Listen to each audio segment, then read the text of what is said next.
don't know what the hell just happened right there, but hi, how are you? Welcome to the show, everybody. That was abrupt. What's going on? My name is Mark Farzetta. This is the Farzy Show presented by MyBookie, mybookie.ag. Lovely to have.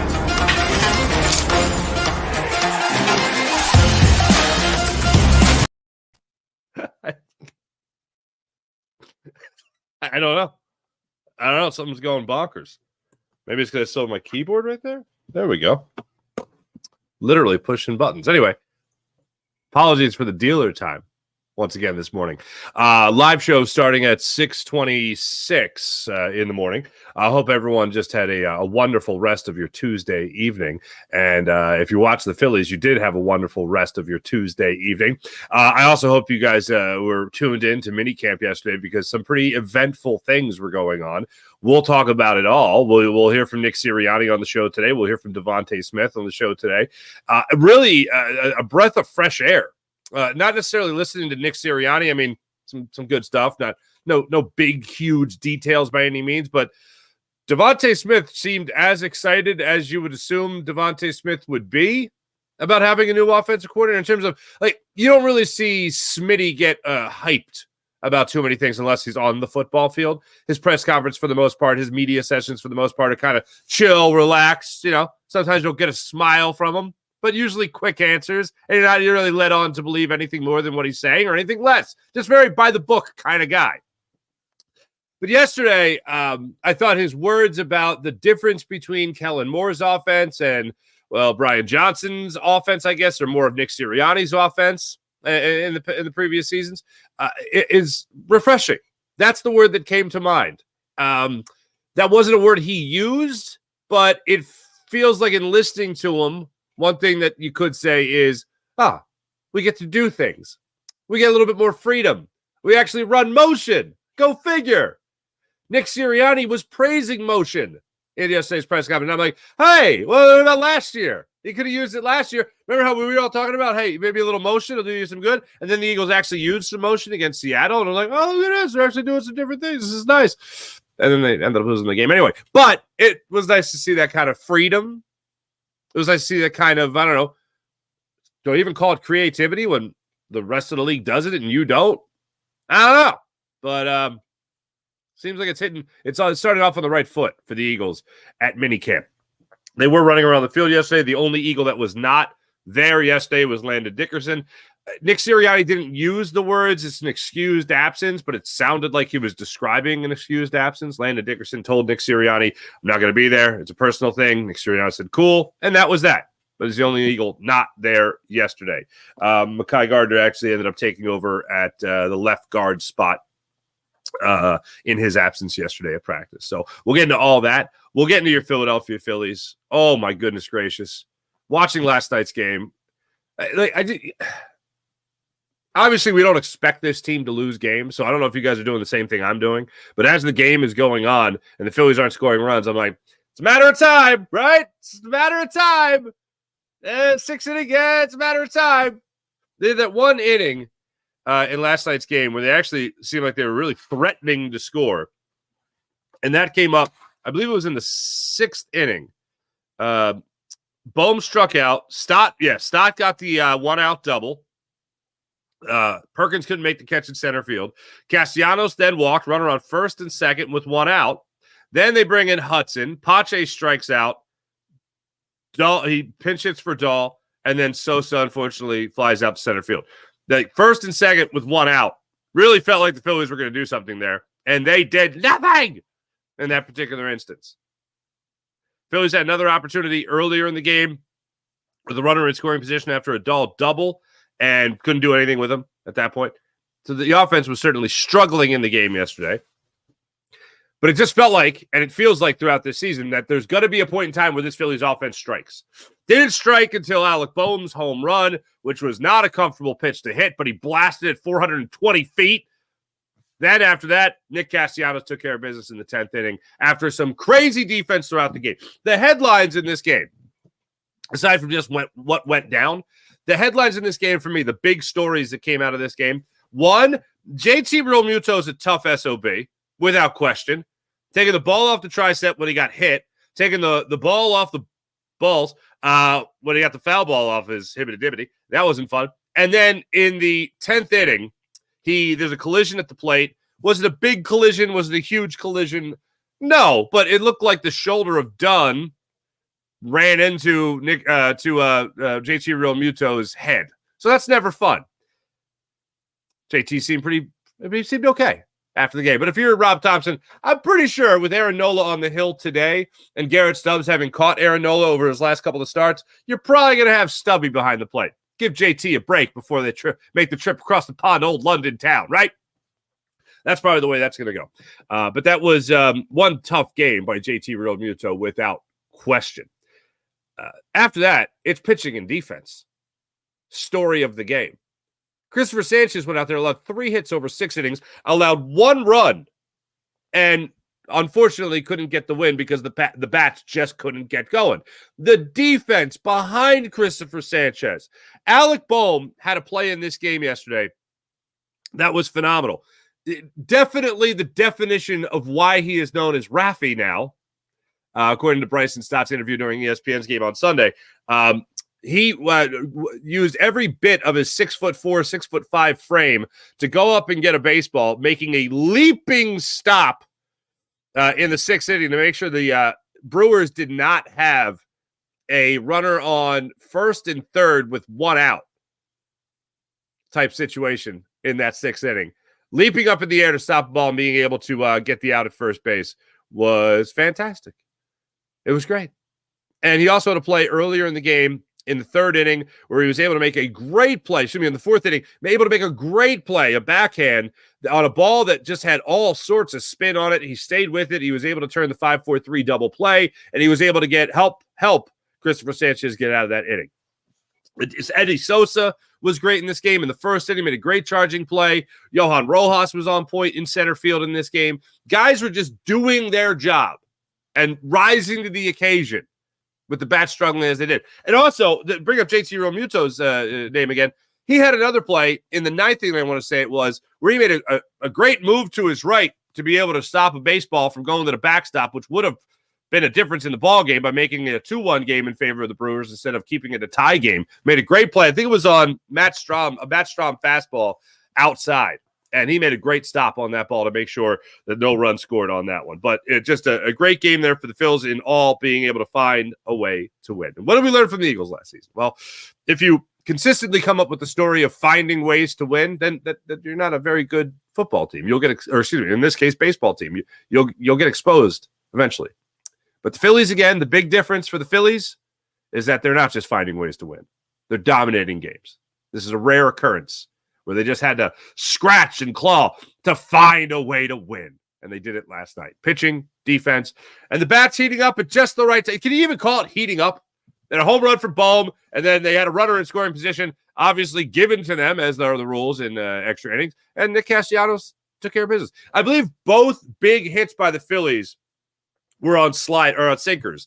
One was the inside sinker to Alec Boehm that was not at all a good pitch to hit, but he made it a good pitch to hit. Great adjustment by Alec Boehm. 420 feet to center field. Alec Boehm on the inside sinker. And then Nick Castellanos got a sinker away that he went with the pitch and put it away, put the game away down the right field line for the RBI double to give the Phillies a win. Beautiful thing. Beautiful thing. Fun day yesterday in total between following Eagles and minicamp and the Phillies being able to win their ball game yesterday. Let's start. Before we really break down the Phillies even more, let's start it off with your Philadelphia Eagles and some things that were said yesterday by Nick Sirianni and also Devontae Smith. I want to start it off with Devontae Smith before we get to old Nick Sirianni there. Imagine for a second, and this is what I was thinking of when I was going through the press conference yesterday. Imagine going through Brian Johnson's offense last year and having, of any team with a winning record, the worst point differential in football. Imagine, look, your numbers are good. Devontae Smith over 1,000 yards, A.J. Brown over 1,000 yards, 1,000-yard rusher last year. Like, the ball got spread around. But there's difference between arguing about result and difference between arguing about philosophy. And the results were there. Numbers-wise for these Eagles receivers, for these Eagles offensive players, the numbers were there. The results were there. They had won games. They went to 10-1 on the season. They had guys well on their way to big number seasons again between the two wide receivers and the running back. Jalen Hurts was on his way to some good numbers as well. Like, everything was working well as far as the result of stacking stats, okay? Not saying stat padding, but stacking the stats. But you had to realize, if you're a receiver, that there's a better way to do this. And for whatever reason, Brian Johnson and Nick Sirianni's offense last year, not a big fan of motion. Ran it fewer than anybody in the league last year. And one of the things DeVonta Smith was asked about, as you would assume, was Kellen Moore's impact with his philosophy coming in to run things here for this Eagles offense. And here's what DeVonta Smith had to say. I think it's going to be great. Get a new style of offense around. Let guys, not have more freedom, but be able to, do things that we weren't allowed to do. Move guys around, things like that. And overall, it's always to have a fresh start. Yeah. If you couldn't hear the reporter there, he goes, like motion? And he's like, yeah. It just seems so obvious to me when you have guys like this, especially a guy who's as quick and as fast as DeVonta Smith, then why wouldn't you put him in motion? I mean, not just to, hey, Jalen is man-to-man. No, like, to actually get off the line of scrimmage. DeVonta Smith went on to talk about when you run motion, you get a lot more, you're not as, if you're doing press coverage, you can't press as much. It allows you to get a little momentum behind you as well. It confuses things on the defense, makes them watch something else. So the benefits are there. Everybody else is doing it. Like, do you want to be one of the cool kids? Everybody else is doing it. That's what it felt like watching the Eagles offense last year. It feels like they are getting that breath of fresh air. It feels like they can exhale a little bit and go, we have someone who's done this before. We have somebody now running the offense who has more experience in the position of offensive coordinator than our head coach does as a head coach. We have a guy coming in and actually calling plays on our offense that, you're not going to believe this, has done it before? What? And done it before for 5 years? That's got to feel refreshing. Have you ever had a job where you had a manager like, this guy doesn't know what he's doing, and then somebody else comes in who clearly is like, oh, he's done this before.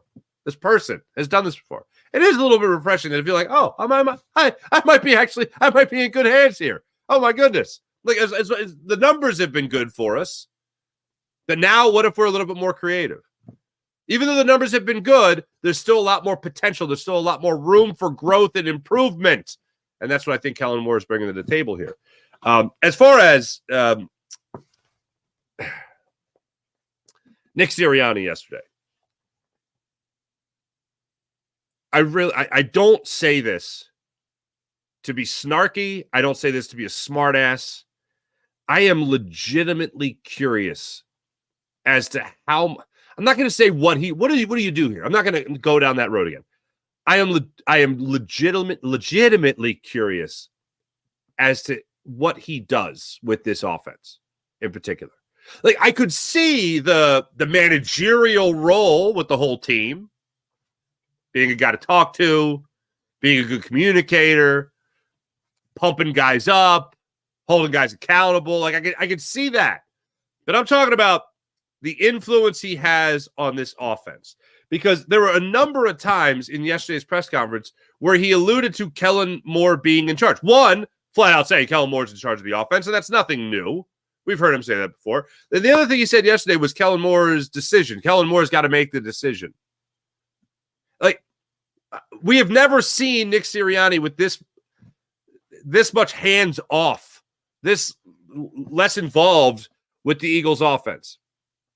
And I know to a lot of you, myself included, that sounds wonderful.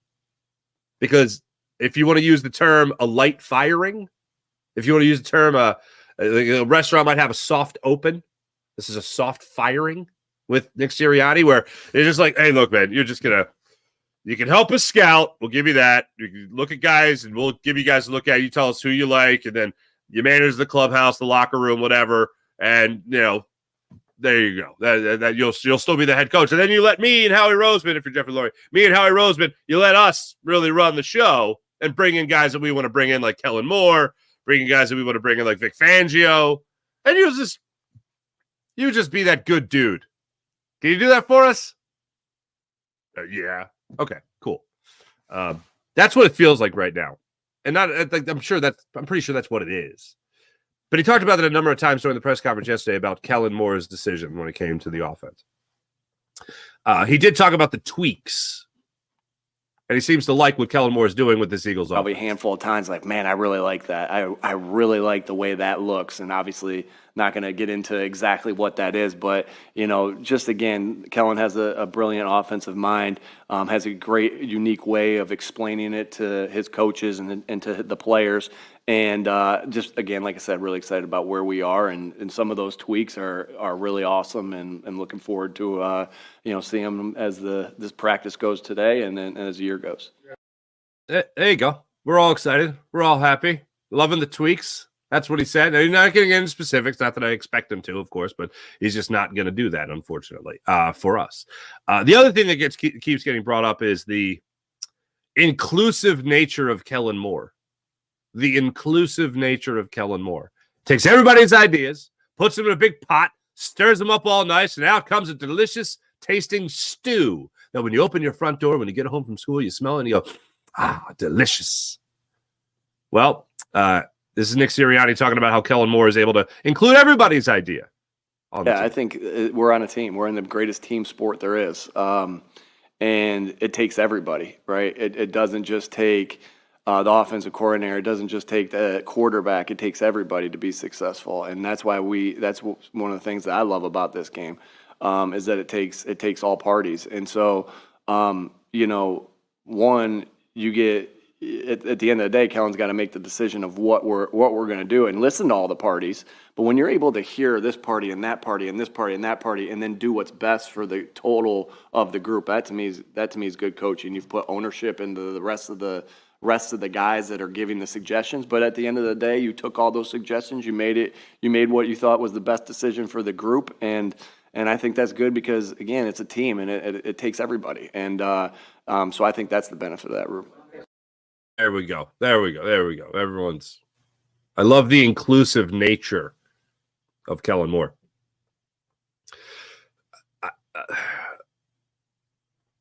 I really, oh man. It sounds like everybody on this Eagles team, when you listen to Saquon Barkley talk about the talent in the huddle, even if it's only 7-on-7s in OTAs, and not Devontae Smith isn't even there. He said yesterday he popped in a couple of times. A.J. Brown had popped in for rookie camp. All that's great. But listening to these guys, the more I hear from Smitty yesterday, Lane Johnson addressed the media yesterday, talking about the different terminology, but a lot of things are the same. There's a couple of things that are different, but terminology is different, especially as you would assume. But every time I listen to somebody on the offense speak about Kellen Moore or tweaks or whatever it is, there's an excitement about them.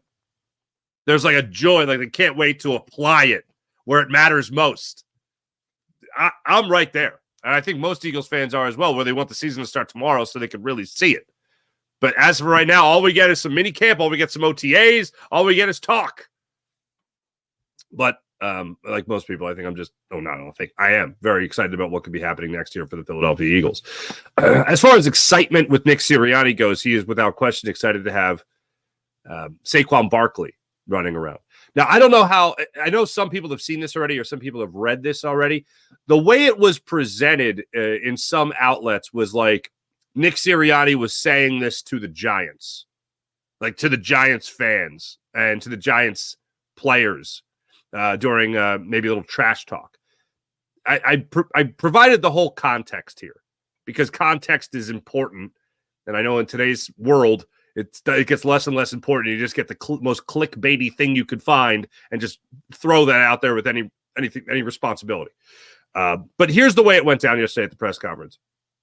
This is the quote, if you've seen it, about Nick Sirianni saying, "Hey, we got your best player," to the Giants. Okay, it's fans he's talking to, and this is the way it went down yesterday when he was talking about how much fun it is after watching Saquon Barkley play so well for the Giants. Now seeing him in an Eagles uniform and seeing guys, even though they're not tackling people, they still can tell whether or not the guy was going to be able to line up Saquon for a tackle and how they're not able to do that and all that stuff at practice.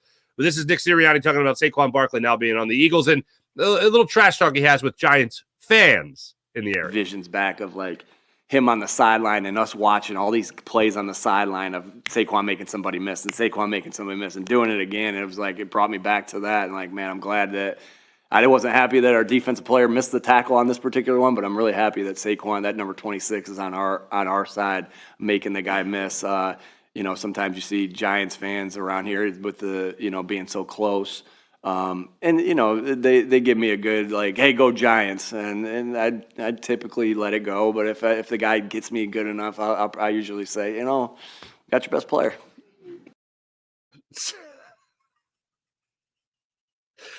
All right. Regardless of who he said it to, one of the things genuinely speaking, I like Nick Sirianni. Like his personality. I can identify a lot with a guy who's extremely passionate. Okay. I can identify with a guy who absolutely loves football. Okay. I think the city of Philadelphia has a lot in common with Nick Sirianni in terms of attitude, certainly. And yeah, they love ball, man. They love ball. That to me, though, when you say that, hey, we got your best player, even though the context is a lighthearted trash talk amongst Giants fans that he comes across, if you're the Giants, that becomes bulletin board material. And it's not necessarily him wearing a beat Dallas shirt at practice before absolutely getting your ass handed to you by the Dallas Cowboys in prime time in his first year as a coach, the way Nick Sirianni did. But it's up there. It's not right there, but it's bulletin board material is a real thing. And the way I like to explain it to people that don't believe in it is, I know we don't talk about the football season as a long season because it's only 17 games. It's not 82. It's not 162. It's only 17 games. But it's a long season in terms of going through the routine of practice and the games and the travel. And it could be easy for a player in particular, or players, or a team to maybe not pull focus in a particular game. Maybe they're distracted by the rigors of the season. But you give them that extra added bulletin board material, and that helps them pull focus. Just like it did for Dallas in Nick Sirianni's first year here in Philadelphia. And they spanked the Eagles in that matchup. I think that the New York Giants, let me just say this, I don't think they're going to be a very good football team this year. So, yeah, bulletin board material, fine. But any extra added motivation, especially in a divisional game, you don't really need that. I could do without it. And even though the context is he's not saying that to the Giants, he's saying it to Giants fans that are trash-talking him, that's one thing. But still, if you're the Giants, you're going to hear that, you're going to see that, and you're interesting. Got your best player? I'll show you who my best player is. It was Saquon Barkley, for the record. But anyway, that was an interesting thing from yesterday. Then the biggest thing from yesterday from Nick Sirianni, by far the biggest thing, was the news about James Bradberry. I don't know what this is. My take on it is they're going to it's in a much more serious thing, I guess. They got a crowded secondary. They got a crowded cornerback position room. Not that that's what it is, but you understand what I'm saying. They got a lot of corners is what I'm telling you. And yesterday's reports of Keely Ringo, blanketing coverage being great in minicamp. They got a crowded room. It's the same thing that makes me go, oh, maybe Cooper DeJean is actually a safety down the line, because they got a lot of corners that they're hoping really develop, including one they took in the first round, named Quentin Mitchell. And they got a corner that they like in Keely Ringo. But when it comes to James Bradberry, if they're not going to trade him, if they're not going to cut him, if they're going to try to find a way to be resourceful, they're going to see how much versatility James Bradberry really has. They already teased it a little bit last year with Sean Desai moving James Bradberry into the nickel corner position, into the slot corner position. Something that James Bradberry, even by his own admission, said he only did if he was covering a receiver that went in motion to the slot, so he doesn't really count that. But last year, if you remember going into that Tampa Bay Buccaneers game in Tampa in the regular season, you know, the game the Eagles won, James Bradberry was playing slot in that game. So now the Eagles are testing his versatility a little bit more. And I like how Nick Sirianni just tried to sneak this in. I still think James Bradberry is gone. I still think they move on from James Bradberry. But yeah, that's not a guarantee. And if you're the Eagles, if you're trying to do anything with a trade, it behooves you right now to say, "Oh no, we like James Bradberry. He can play safety for us. He can play safety. We're good. Look at the versatility of this man." Yesterday, Nick Sirianni was asked about James Bradberry and that versatility. His versatility, Martin. He's been he's able. He was able to do a couple different things last year. Had played his majority of his career at corner, and then was able to do some things at the dime and some things at the nickel. Some things at the corner, and now he's working some of the safety stuff, which you'll see today. So that is, I'm excited about that and his opportunity to be able to. You've seen a lot of good corners in this league. I guess the first guy that comes to my mind, Charles Woodson. Okay, Charles Woodson. We'll go. Well, yeah, sure. We don't want to trade James Bradberry. It could be Charles Woodson. We don't want to trade him. The gamesmanship? Would you even call it gamesmanship? I don't even know. But bull? Would you call it? I'd call it bull. I mean, look, he was playing safety yesterday. He hurt his ankle during minicamp yesterday. He had to go to the medical tent, and then he was done after that. But if you were trying to show that you had value with James Bradberry, yeah, you're going to try him at a different position. It makes sense. It's not something that I would have predicted, but this is what the Eagles are doing. And it's a smart move. I give them credit for it. It's a smart move. I like it. It gives the other teams that might be the team like the Colts that are rumored to be interested in James Bradberry, at least kick the tires on James Bradberry.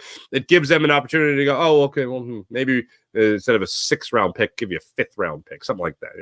Something ridiculous like that. As far as the cornerback position, all reports out of all reports out of minicamp yesterday, Kelee Ringo was fantastic. They were high on Kelee Ringo last year. I was high on Kelee Ringo last year, but then they drafted Quinyon Mitchell. For me, James Bradberry is not going to be here. So if I'm making a prediction about the starting corners going into next season, it's Slay and Quinyon Mitchell. It's Slay and Kelee Ringo. Those, I think, are Slay. And then on opposite him, opposite him, Mitchell and Ringo. Mitchell was playing down on the depth chart yesterday. And again, a lot of guys were. Nakobe Dean was with the second team linebackers yesterday. It was Devin White was leading that charge. Jeremiah Trotter Jr.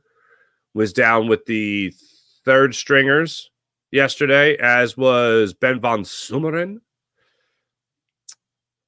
Sidney Brown still not working out with the ACL, still taking his time, and rightfully so, coming back from that injury. They did have James Bradberry back there at safety. Avonte Maddox was running with the second team safeties yesterday. More versatility for Avonte Maddox. And yeah, like I said, the only Eagle that was not there yesterday was Landon Dickerson in what sounded like an excused absence. More practice today, more players set to address the media today as well. As far as some other nuggets from yesterday, in listening to some of the other guys speak, Nick Sirianni, Tyler Steen, working with the ones as one would expect. Likes where the offense is at. Lane Johnson had glowing things to say about Tyler Steen in terms of his strength, night and day from what it was last year. Great sign from him on that. Bryce Huff, when he addressed the media yesterday, talked about upping his snap count and how he's doing, conditioning drills and injury prevention drills. Okay. But yeah, that's going to be a huge ask of Bryce Huff. Now that he's $51 million 3-year player for the Eagles after one 10-sack season. Also, in related news, Hassan Reddick has not shown up to Jets minicamp or OTAs, and Robert Saleh does not know why. Could it be a holdout? I don't know. Maybe Howie Roseman knew what he was doing. Maybe. Still the same money. The news I need is whether or not Hassan Reddick is going to be getting a new contract. Maybe this is the holdout for the new contract. Maybe this is a holdout for a new contract that he would have done in Philadelphia anyway. We'll never know. We'll never know. But head coach doesn't know why he's not there. And here we are.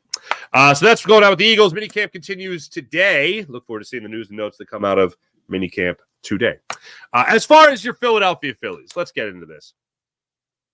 So I just want to make sure before we really get into this particular game, Philadelphia Phillies faced the St. Louis Cardinals, who won 8 of 10, were the hottest team in the National League in a 10-game stretch going into a series against the Phillies. The Phillies took 2 of 3 from the St. Louis Cardinals. And then the first place Milwaukee Brewers, who then jumped over the Cardinals as the hottest team in the National League because they had won 8 of 10. The Milwaukee Brewers, they come into South Philadelphia to face the Phillies, and the Phillies have so far taken 2 of 3 from them. Oh, my God, that's amazing. That's like playing a good team that you beat, but they haven't played anybody, according to some people in your friends group. They haven't played anybody, which, by the way, those people are becoming more and more silent, and I'm all for it. But I just wanted to make sure I got that out of the way first, that the Phillies beat a hot team in the National League who looked like they were just figuring it out in the Cardinals. And then the Phillies did it again. They beat the Brewers 2 out of 3, and they could sweep them today. They got Aaron Nola on the bump today. All right. Let's keep that going, boys. So just if you have that one annoying friend that's just like, hey, who they beating? Well, they just beat the hottest team in baseball, or the hottest team in the National League in back-to-back series. So that's a good thing. That's a good thing. Now just go to London and beat the Mets. Just to keep on beating the Mets. I'd love to see you just keep beating the Mets. That'd be fun too. The game. Christopher Sanchez, I felt bad for because he was getting no run support. And then I thought about this. Like, wow, when was the last time we could look at a Phillies team and be like that used to be a common thing. They got him no run support. Remember those days? Not happening now. Phillies second best team in all of baseball in run differential, best team in the National League in terms of run differential. So they're getting runs for their pitchers. But last night, 6 innings, 1 run, 3 hits by Christopher Sanchez. No run support. Couldn't help the man out.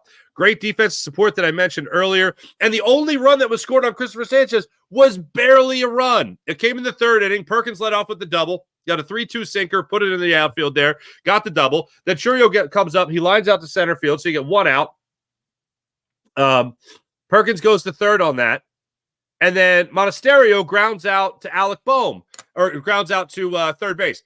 Alec Boehm fields the baseball, looks at home, realizes he does not have a play. If the ball was hit a little harder by Monasterio, he's throwing home. They're getting out of that run. Monasterio reaches first, but they're getting out of that run. Unfortunately, that's not the way that went down. Or even because that was a 3-2 count as well, Sanchez strikes him out. They're not getting that run home on that particular play, and then he ended up striking out Ortiz, looking on a great changeup, and you're out of that inning. You barely got that run across the plate on Christopher Sanchez. They really had to eke out that run. But you're watching it all go down, and that was the only run of the ball game up until Alec Boehm's solo home run in the 8th inning. And in between, you had some great defense. Very few and far between runners in scoring position there for the Phillies, so there weren't big opportunities, unfortunately. And whenever they would get a base runner, it felt like there was already 2 outs in the inning. But watching all this go down yesterday, Boehm's home run, 3rd pitch in the at-bat, sinker up and in, 420 feet to center field, 1-1 ball game, looking fantastic. Then in the 9th inning, Strom comes in. Strom has his worst inning in a long time, and it still could have been a lot worse. But Strom's worst inning, he wasn't even the one that suffered the most in that one. It was JT Realmuto, who took a William Contreras foul ball off the hibbity-dibbity. William Contreras fouled off 6 balls in that at-bat. 8 if you include JT Realmuto's. But anyway, Realmuto stayed in the game. It was a 10-pitch at-bat that Contreras ended up winning on a single to left field. Yelich then stepped up. He got a single. So bottom line is you start off that inning with back-to-back singles. Adames flies out to right field. Contreras goes to 3rd. Hoskins is at home at the plate. Hoskins got another 26-second standing ovation during his first introduction. At this at-bat here in the 9th inning, he was getting booed, as he should be. So he ends up striking out, looking at an inside fastball that Strom just fooled him on. And I think it was that at bat that the pitch Strom threw was well outside, and JT with a runner on second, runner on third, Contreras on third at this point. JT slid over and made the great stop to prevent the go-ahead run from scoring. So Hoskins struck out, then Sanchez flies out to center field to end the threat. 10th inning, Sir Anthony Dominguez gets in a little bit of trouble. The Phillies are able to get out of that jam, fortunately. They had Dunn there at second base. They pinch ran for, forget who it was, but Dunn was on second. Perkins grounds out to shortstop. Dunn goes to third. Frelick comes up there, gets hit by the pitch. Turling gets on base, or hits the grounder to Stott. Stott comes up firing to home to get Dunn at home. So no go-ahead run there either. JT made a good tag on that, but great throw by Bryson Stott there in that particular instance to get the out at home. And then Nick Castellanos got the pitch up and away to walk it off for the Phillies. Nick Castellanos got interviewed after the game, just continued to talk about how good the ball club is and how they just consistently find guys to step up and help them win ball games. Yesterday, I really thought David Dahl was going to have a bigger hand in that, especially after his double earlier in the game. But unfortunately, the Phillies just weren't able to get to that point with David Dahl. But again, in the field, pitching and timely hitting when they needed that timely hitting, that's what got it done for him late in the ball game yesterday. Bottom line is, Phillies, in this particular game, when they needed to eke out a win, they needed to find a way to win. They got that way to win. And JT Realmuto, Sean Kilrain, I heard the I heard the cut after the game, after postcast was done last night. I went back and watched some of it. Yeah. Just give me a bag of ice. I would still be very surprised if JT Realmuto was behind. He got a hit last night too. I'd still be very surprised if JT Realmuto was starting the game for the Phillies today. 4:05 start time, by the way, against the Brewers for game 3 in the final game of this 3-game set. Phillies got another win. Enjoy, everybody. Hey, let me tell you about the Game Time app. Download the Game Time app to your phone. Use promo code Farzy and enjoy all they have to offer on the Game Time app. Want to bet on the world of baseball? Go right ahead. Basketball? Go right ahead. All in the Game Time app. Use promo code Farzy. Get up to $1,000 redeemable cash bonus on mybookie, mybookie.ag. Got my sponsors crossed there. Now for the Game Time app. Tonight's the final game for the Phillies for quite some time. Phillies, after this, have 2 days off while they travel to London. Then they're in Boston for 3. Then they're in Baltimore for 3. And then they come back home. So the Phillies are going to be home for a while. So if you want to go to the game, you want to buzz out of work early. 4:05 start time in South Philly. Game Time app is where it's at. Download the Game Time app. Use promo code Farzy. Get $20 off your first ticket purchase. See Aaron Nola on the hill tonight? No? All in the Game Time app. Download the Game Time app. Use promo code Farzy. Get $20 off your first purchase. If you want to go to the game, the concert, the big event, the comedy show, Game Time app has you covered. They got last-minute ticket deals, flash ticket deals. They even have ticket deals for an hour after the event starts on the Game Time app for mega huge Kajunga savings on the Game Time app. Download the Game Time app. Use promo code Farzy. Get $20 off your first purchase. How about PHL Sports Nation, Philadelphia Sports Nation, enhancing your Philadelphia sports fan experience across all social media and blogs. That's PHLSportsNation.com. Before we get into the chat check, I want you guys to hear from Smitty one more time and tell me if you hear the excitement in his voice when it comes to this new Eagles offense. I think it's going to be great. Get a new style of offense around. Let guys, not have more freedom, but be able to, do things that we weren't allowed to do. Move guys around, things like that. And overall, it's always to have a fresh start. Yeah. After listening to that, for me, a third time, here's what jumps to mind. And the way to best describe it, he sounds like a guy who's really trying to be nice. Like he doesn't want to throw Brian Johnson under the proverbial metaphorical bus. Sounds like he's really trying to be nice. It's like, again, we go back to that breath of fresh air. But that's what it sounds like to me. It sounds like a guy who just really doesn't want to say anything that would be incriminating or disparaging to Brian Johnson. He's trying to be a good dude. That's what I get out of it. All right, now let's get into the chat check and see how you guys are doing on this fine Wednesday morning. April, morning fam, ring the bell. Hell yeah.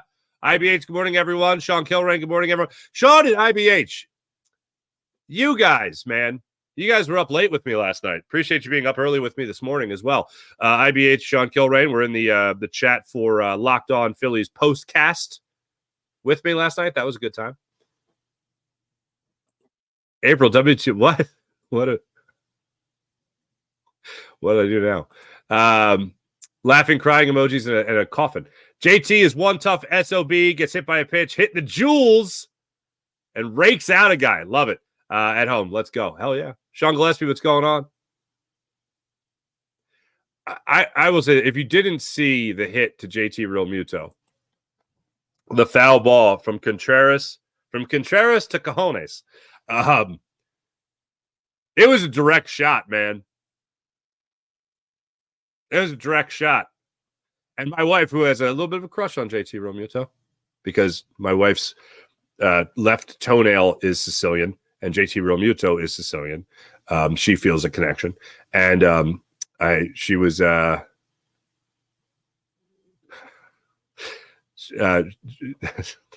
is going to sound horrible, but it's what was happening. My wife was in the kitchen, and she was doing the dishes, for the record. Oh, I was working, watching the game.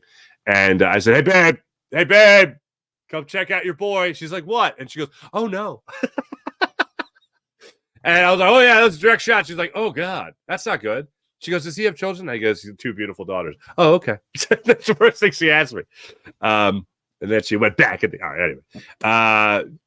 It's a dead-on, accurate description of what happened. But, yeah, fortunately, JT's okay. Sean Kilroy, Nikki 3 buttons, Nikki 2 times.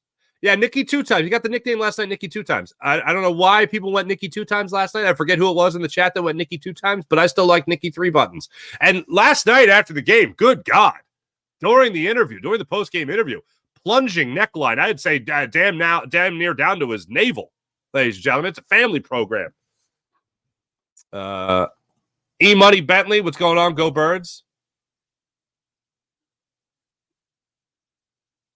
April, yeah, good thing he already does have kids, yeah. Sean, Kruk during the game last night came right out and said it. When the play at home, when the play at the plate was made on Dunn, Stott comes up throwing, they throw out Dunn at home, and JT gave him the lane to run. It's a home plate. Returned to make the tag, got hit in the head, and the first words out of John Kruk's head is, he's Darren Dalton. He is Darren Dalton. I've told the story many times of Dave Dombrowski talking about how Kyle Schwarber demands the same kind of respect in the clubhouse that Darren Dalton got in Florida with the Marlins back in '97 when Dombrowski traded for Darren Dalton almost 30 years ago. To have 2 guys that will either play like that or be respected like that, JT play like that, Schwarber be respected like that, that shows you how great a clubhouse it is. And one of the things Nikki 3 Button said in his post-game interview was, how strong this clubhouse is. Best team I've ever played on. Best group of guys I ever played with. That's pretty special. They got everything going in the right direction. Eric Gibson was going, this team will only go as far as their quarterback takes us. Jalen Hurts is about to ball out 2024, 2025 MVP and Super Bowl co-MVP with Saquon Barkley. This is Eric Gibson. I like where your head's at. Make no mistake about it. Whenever I talk about Jalen Hurts, whenever I talk about this offense and Jalen Hurts, there's no excuses for Jalen Hurts. If by week 4, week 5, we're like, well, Jalen's got to get on the same page with his new offensive coordinator, then we are looking for excuses. This is a no excuse, no BS year for Jalen Hurts. Every quarterback in the league would like to have this offense. I mean, you could talk about offenses that might be on the same level in terms of wide receivers, but they don't have the running back. You can talk about teams that have good running backs but don't have the wide receivers.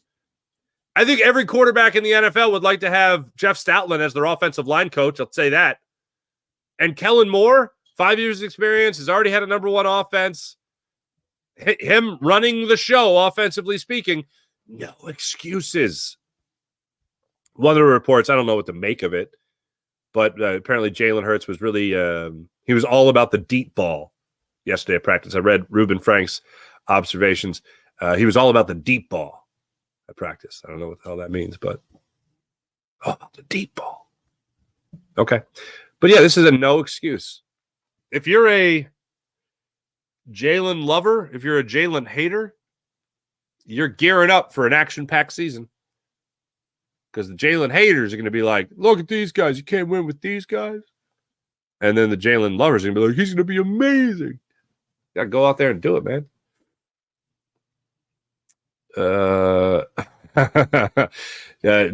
JT is definitely a well-need rest and cold plunge and ice the jewels. Twiz, what's going on? Crawley Brewers are a great team. Hydem? Is that what you told me to call you? What's up, Farzi? What's up, Hi? With the IBH, with the Eagles' vanilla offense last season, Brian Johnson had no experience and Nick didn't take over. Doesn't make it look good for Nick. No. Like, I've said this before, but worth saying again. The term Nick Sirianni, CEO head coach.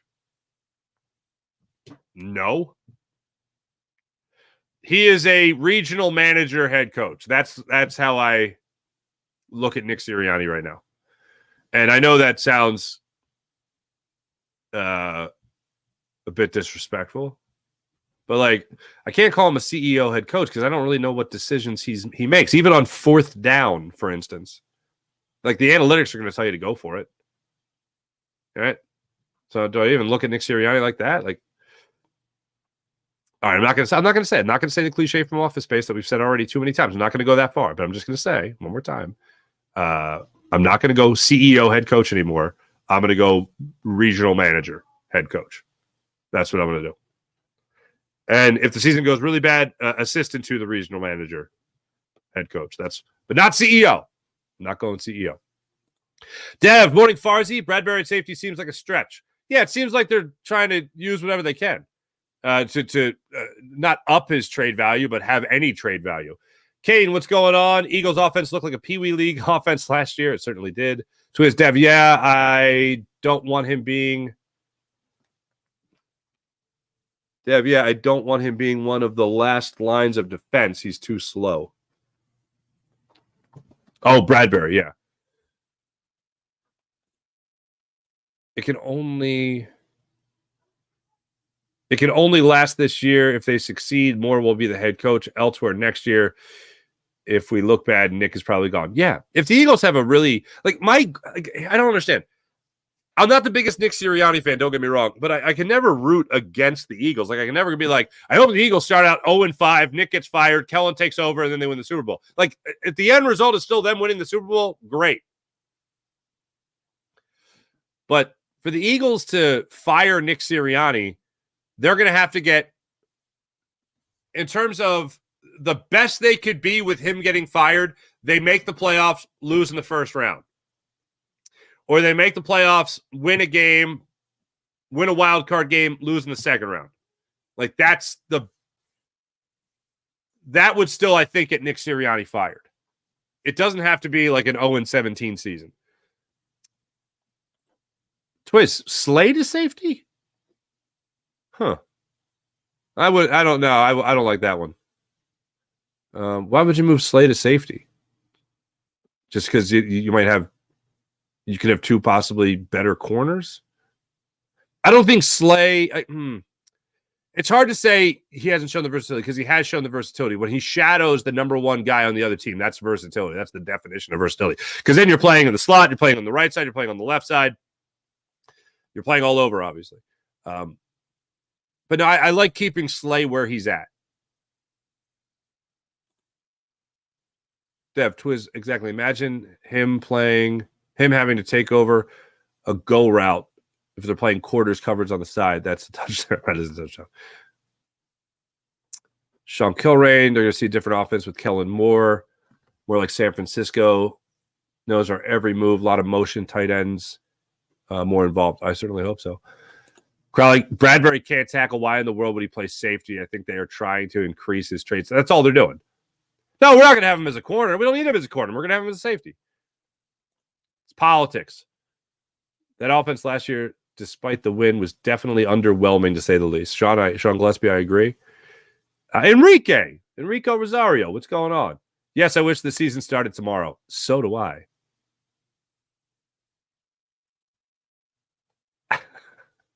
Daniel, what's going on? Twiz, Farzy, tell your little brother he's older than me. Twiz, damn you. Farzy, tell your little brother to shave and get a haircut. He's looking rough. Nick was looking a little rough yesterday. I didn't notice that. I'm like, is it week 14 already? What's going on? Sean Gillespie, that's a better point. I don't understand how any Giants fan can be talking trash. Danny Dimes. I don't mind him trash talking with Giants fans. We got your best player. Nah. It's kind of lame. Eric, thank you though.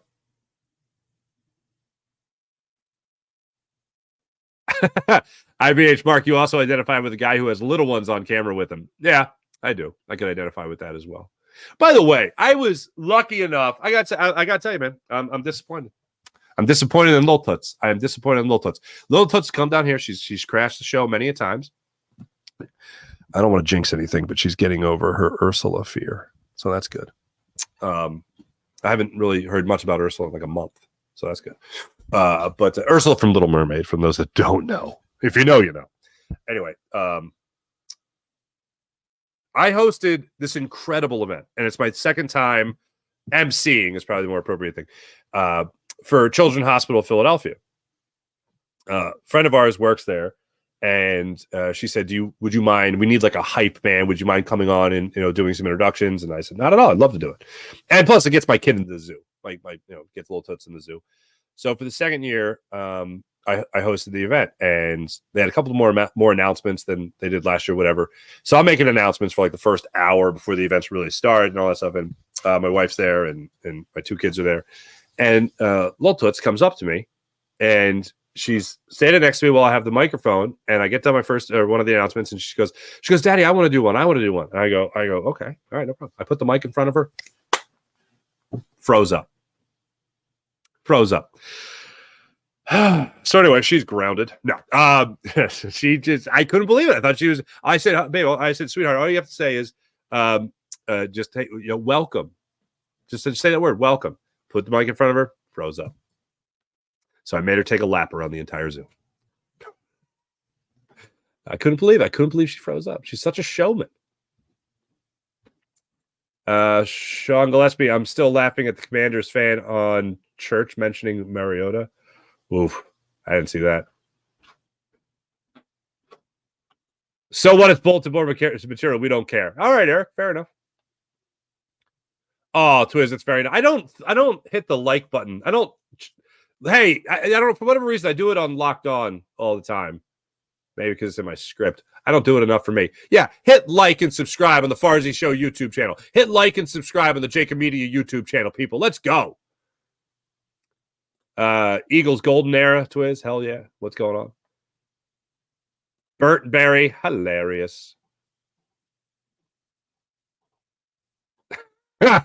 Eric, this is NFL football, Farzy. Keep it interesting. We love trash talking. Bring it. I think with the Giants, you can do that.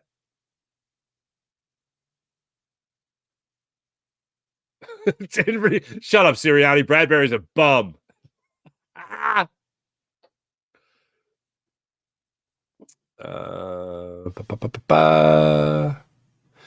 Jim West, VT, what's going on? VTech. Think moving Bradberry at safety is a way to keep him on the roster until another team has an injury at corner and they could trade him.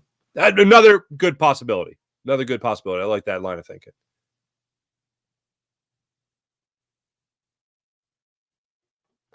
Sean, this is not on my radar. I've seen one or two people have it on their radar. Josh Sweat changing his number from 94 to 19. I don't know.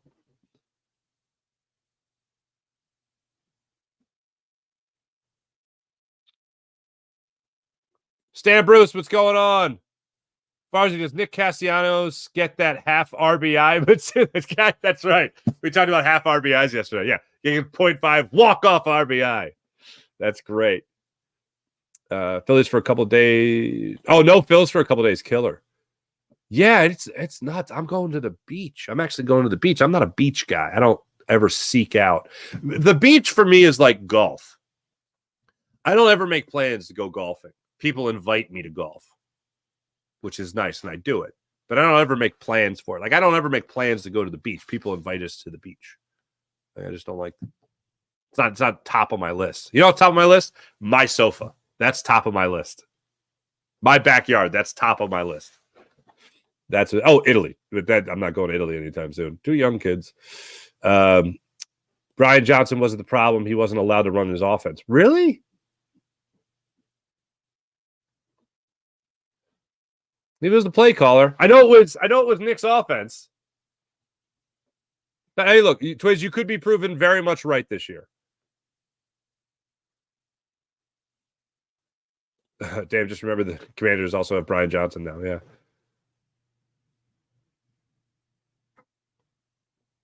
Oh, Greg, great point. I've been watching baseball for 90 years, and I've never seen a game with more nibblers than last night. More nibblers than a trout farm. Wow. Great line. There were a lot of slow rollers, swinging bunts, not a lot of solid contact in last night's game. Twiz, I agree. Forget about the deep ball. Need to be surgical. I agree. Sean Kilrain. He's a Walmart greeter, Chiriani. That's what he is. That's great.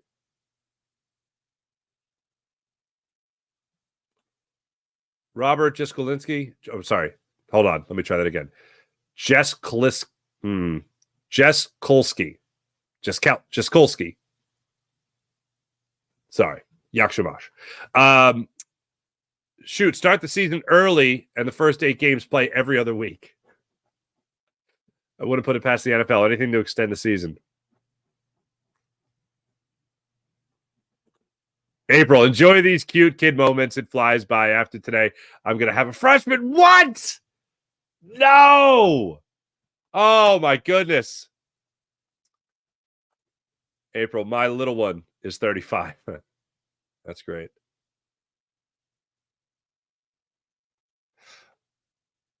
Oh, outside linebackers have higher numbers, so that's why they change. I mean, ever since they changed the number policy, I don't pay too much attention to it. They're seeing more than outside linebacker, supposedly. Well, with Fangio's defense, he's going to be outside linebacker, edge rusher. But yeah, ever since they changed the uniform policy, the number policies, I haven't paid much attention to uniform numbers. So yeah, thanks everybody in the chat. You guys are wonderful as per usual. Let's get to the morning rush brought to you by Sky Motor Cars, SkyMotorCars.com. Phillies get underway tonight, later this afternoon. I guess you could say 4:05 start time with Aaron Nola on the hill.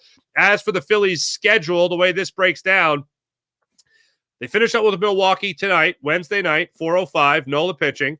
Then they go Saturday and Sunday. So they're off. Well, I should say no game Thursday, no game Friday. Mini All-Star break. They play Saturday at 1:10 in the afternoon, 7:10 at night in London time, I believe. And then they're back at it at 10 a.m. Sunday. 10 a.m. Sunday. I don't know how I feel about that. I had my espresso. Well, or maybe I should have a spot of tea. You ever been to London? Tea is that big a deal. Like, people think of us as like, oh, the people in Philly, they eat cheesesteaks for breakfast, lunch, and dinner. But like, no. Like, but in London, like in England, like tea is the real deal. Like, it's not something that's exaggerated.